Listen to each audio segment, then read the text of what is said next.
অন্ধকার পরীর জাদুদণ্ড তুলে নেয়।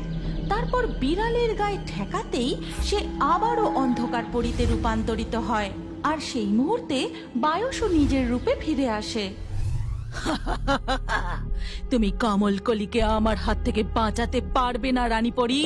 আমি তোমাকে আর ওই কমলকলিকে ঠিক খুঁজে বার করব। অন্ধকার পরী যখন রানীপরীকে ধাওয়া করতে থাকে, ততক্ষণে রানীপরী পৃথিবী লোকের এক গভীর জঙ্গলে এসে পৌঁছায়। কমলকলিকে অন্ধকার পরীর হাত থেকে বাঁচাতে আমাকে এখন কিছুদিনের জন্য পৃথিবী লোকেই লুকিয়ে থাকতে হবে।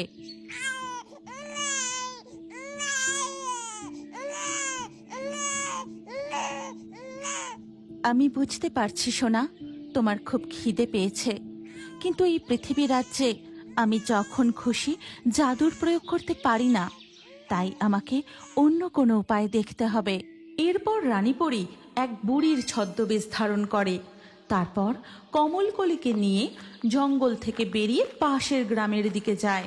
আর এর কিছুক্ষণ পরেই সেই জঙ্গলে অন্ধকার পরী এসে পৌঁছায়। কোথায় গেল রানীপরী? কমলকলিকে নিয়ে? তাকে তো আমি এই জঙ্গলে নামতে দেখেছি। আমাকে জঙ্গলটা ভালো করে খুঁজে দেখতে হবে। তারপর সে জঙ্গলের আশপাশটা খুঁজে দেখতে থাকে। ঠিক তখনই সেখানে বাকি পরীরা এসে পৌঁছায়। স্তব্ধ হও অন্ধকার পরী, তুমি এখান থেকে আর কোথাও যেতে পারবে না। হ্যাঁ, আমরা তোমাকে এখানেই বন্দি করে নেব। তোমরা আমার কোনো কিছুই করতে পারবে না। এই বলেই সে জাদুদণ্ড দিয়ে পরীদের দিকে আক্রমণ করে এবং সেই যুদ্ধ বেশ খানিকক্ষণ চলে।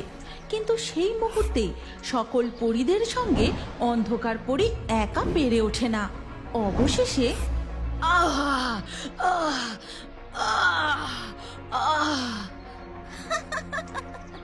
এবার তুমি পরাজিত হয়ে গেছো অন্ধকার পরী। আর সাথে সাথেই সকল পরীরা মিলে তাদের জাদুদণ্ডের সাহায্যে অন্ধকার পরীকে একটি কালো বিড়াল বানিয়ে দেয়।